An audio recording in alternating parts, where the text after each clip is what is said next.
Bonjour à tous et bienvenue dans ce journal. Voici tout de suite les titres que nous allons développer dans cette édition. Et si la coiffure devenait une véritable thérapie?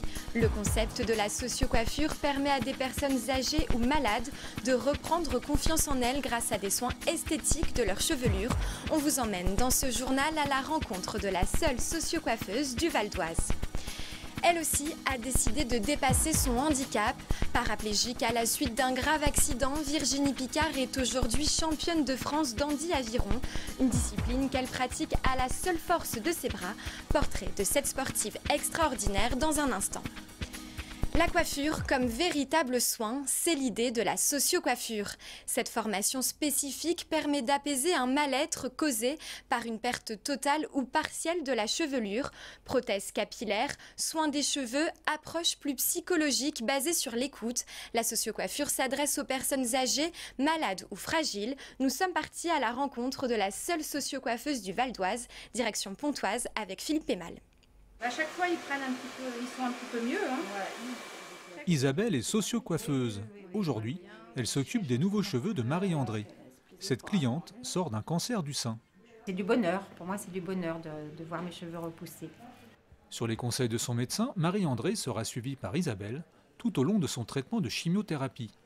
De la perte de ses cheveux jusqu'à leur repousse, en passant par le choix de la perruque, Isabelle sera à l'écoute et aux petits soins pour sa cliente. Déjà ici, il y a les cabines individuelles. Je trouve ça très bien parce qu'on est vraiment bien, on va dire, isolé, protégé. Je me sens protégée, moi, ici. Et nous, notre travail, il est là. Il est de redonner une estime d'elle, Voilà. un bien-être et de pouvoir l'aider à se réapproprier son corps, en fait. Sa socio-coiffure, c'est ça. Isabelle est la seule socio-coiffeuse du Val d'Oise. Grâce à cette formation, elle a pu élargir ses domaines de compétences et d'intervention. Une socio-coiffeuse, c'est une coiffeuse au départ qui est capable de travailler avec des gens qui sont en difficulté, soit due à la maladie, soit en rupture sociale, en rupture psychologique. Toutes ces personnes en fait qui ont perdu l'estime d'eux. Ouvert en 2006, le salon d'Isabelle ne désemplit pas.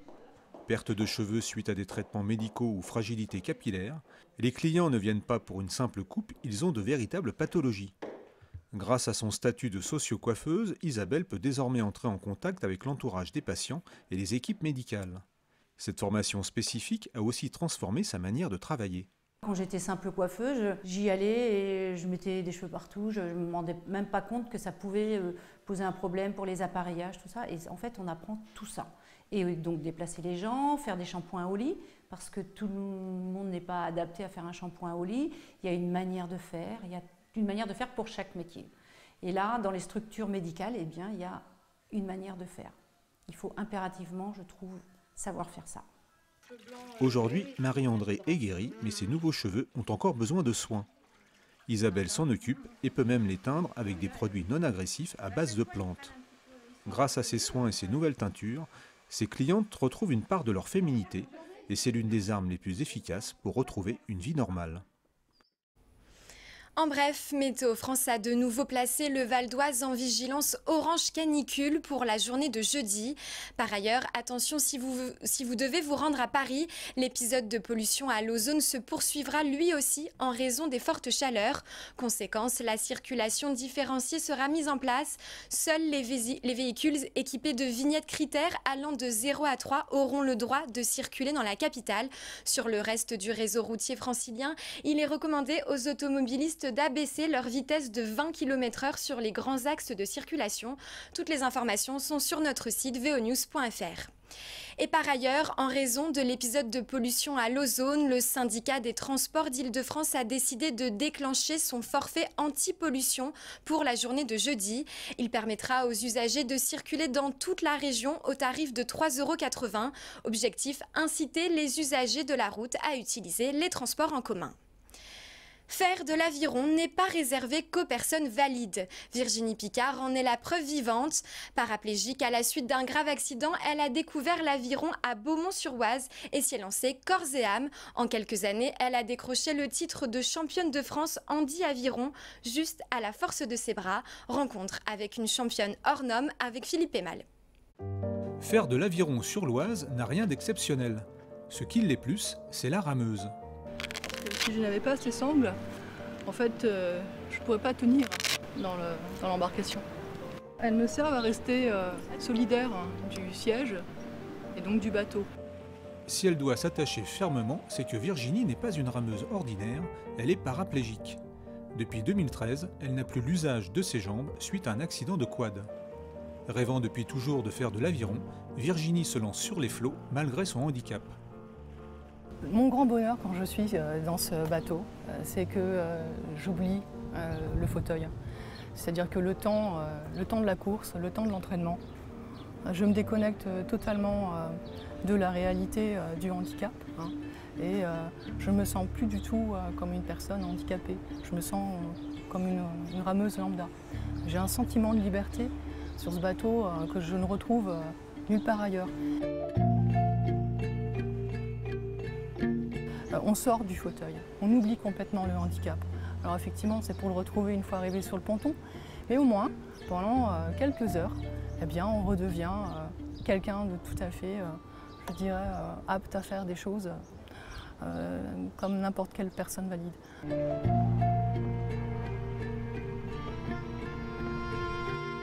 Ramer est une passion et un besoin pour Virginie.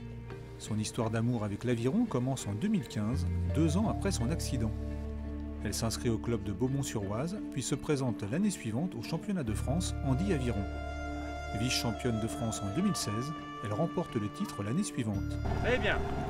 Allez, on garde ça jusqu'au bout. David, son entraîneur, a dû s'adapter à son handicap. C'est pas du tout les mêmes techniques.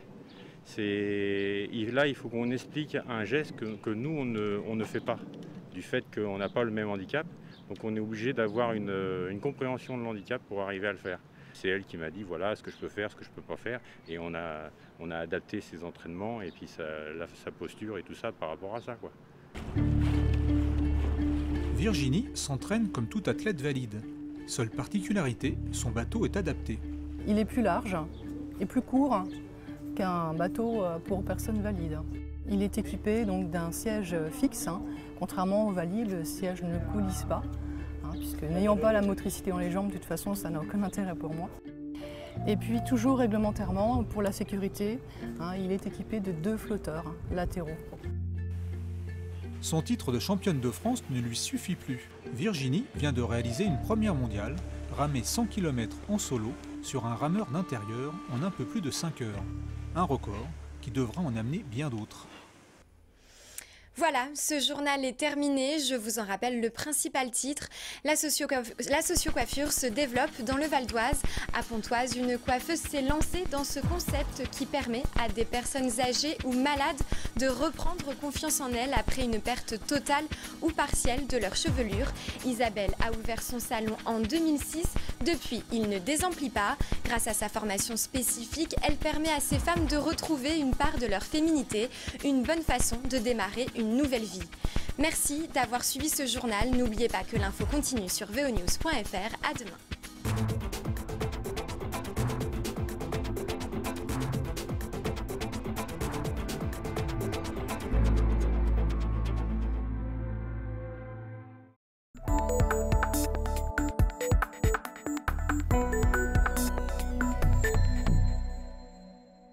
Je vous présente les noix de coquille Saint-Jacques avec un cannelloni de légumes, citron confit, lomo et coriandre avec une crème de piment piquillos. Amateurs de bonne chair, bienvenue au Chiquito. Derrière ce nom exotique se cache l'un des hauts lieux de la gastronomie valdoisienne. Depuis 2011, ce restaurant de Méry-sur-Oise décroche chaque année une étoile dans le fameux guide Michelin. C'est une récompense, c'est un métier qu'on est fier de faire et puis voilà, c'est une reconnaissance. C'est la satisfaction des 15 personnes qui font qu'on est ce qu'on est par leur travail, leur enthousiasme et puis le vouloir bien faire. L'amour de la bonne chair et de partager un moment agréable avec nos invités. Aux commandes de ce vaisseau gastronomique, Alain Miura. Une quarantaine à midi. Après une formation de cuisinier en Espagne, il travaille au Chiquito avec son père, puis reprend la gérance de l'établissement au début des années 2000. Si le Chiquito est devenu un resto étoilé, c'est grâce au père d'Alain. Basque d'origine, il monte à Paris pour y travailler. Après s'être formé dans la restauration, il trouve un petit bar-tabac à Méry appelé le Chiquito, du nom de cette petite boîte de cigares. En hommage à ses origines et à un célèbre joueur de pelote basque surnommé Chiquito de Cambo, il va garder le nom. C'était la maison du village avec poste à essence, tabac, journaux, épicerie. Il y avait tout dans cette maison. Donc il a racheté en 1969 et petit à petit, Cergy a commencé à se construire. L'autoroute A15 s'est avancée vers ici. Donc il y a eu les ouvriers, il y avait beaucoup de mannes d'ouvriers qui étaient là pour construire Cergy, la zone industrielle de Saint-Olomone. Et après, il a commencé avec des petits plats du jour. Et après, il a basculé petit à petit, il a fait du gastro, il a pris un chef de cuisine. Et ça s'est fait comme ça, petit à petit, ça s'est fait sur 40 ans. Aujourd'hui, c'est Alain qui s'occupe des fourneaux du Chiquito. Pour remplir sa salle de 50 couverts, il ne laisse rien au hasard. Produit d'excellence, personnel qualifié et cadre agréable. Mais son étoile Michelin, il la doit surtout à la précision et la finesse de ses saveurs. Un challenge permanent pour le maître des lieux. Ça oblige à se remettre en question et puis voilà, tout le temps au taquet et tout le monde. Mais bon, ça permet aussi d'avoir du bon personnel, il y a beaucoup d'avantages quand même. Il y a des avantages, il y a l'épée Damoclès au-dessus de la tête. C'est vrai que c'est lourd à porter, mais il y a beaucoup plus d'avantages qu'il y a des avantages quand même. Et puis bon, faire un travail de qualité, c'est pas désagréable non plus. Manger dans un restaurant étoilé a un coût. Comptez dans les 60 € pour un menu avec entrée, plat et dessert. Le prix d'un voyage gustatif unique au pays de la gastronomie française. Bonne dégustation.